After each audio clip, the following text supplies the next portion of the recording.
Hi, welcome back to my channel. Welcome to Schizophrenia series. Just to begin, I just want to say thank you to everyone who's been supporting this channel and subscribing and liking. It's really a great thing to be telling my story and to get it out there. I know this week I wanted to touch on basically the ending of that case study that I was in. Um, I touched on some of it. I believe I told you guys that the side effect was weight gain and lactation, and that I was still a little delusional, so I never got out of the case study, even though I was gaining weight. Um, and it was a paid study, so I was getting money to go to these case study. And basically, to wrap that up, it was like a learning experience. I learned a little about like how they um how they test basically your thought process, and it never was too much like mentally. I it it was good for me, I believe. I think I went either once a week or twice a week to the case study and received payment, and it was very helpful to my situation. I had lost my job, and it was just a good thing to come from something that I'd never expected, which was my diagnosis, my schizophrenia diagnosis. Um, it's like I was getting paid because of a mental illness, because I was letting them run tests and check my vitals and just everything that went along with the case study. It ended up working out for my good. I did gain weight, but it's like it wasn't the end of the world for me. It just wasn't. Um, so that was to wrap that up. I'm trying to think of anything else. Um, the doctors that I met there were all really nice. I remember getting them Christmas cards. My coordinator was nice. The one that was over my case.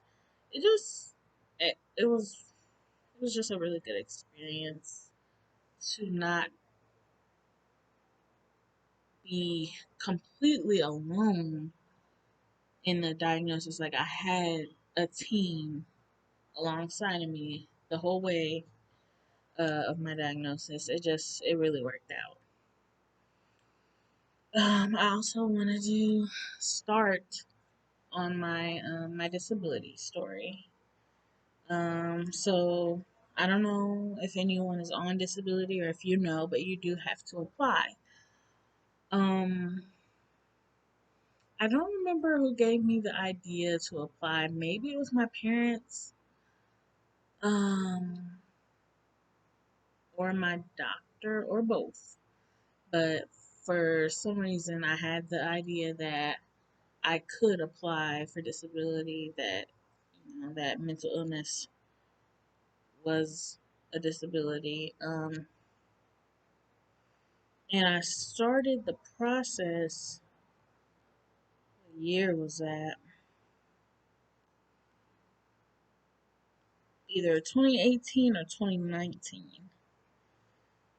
I will get that information because this story is gonna be a couple episodes, maybe three.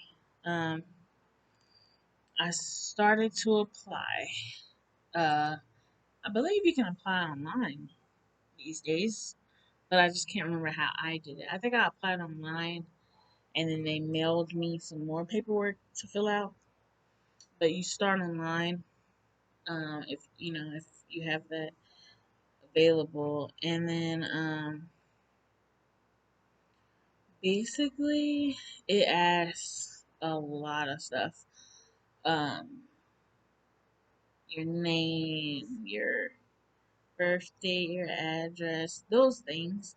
But it also goes into your day to day, like what is it like with this disability? Like what medications are you on?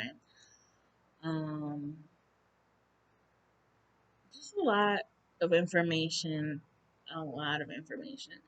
that you had to fill out.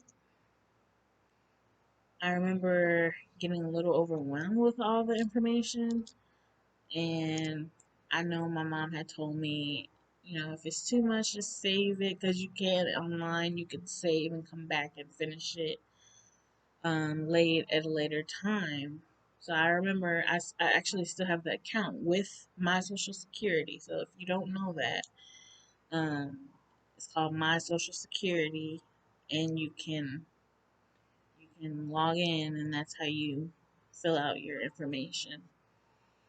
I still have that account now, years later.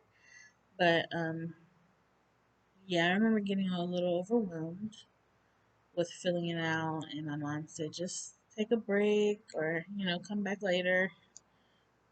And I know she helped me fill out, because she knew what was going on. We were living together, and she filled out a lot of that for me. And once everything was complete online, we submitted it.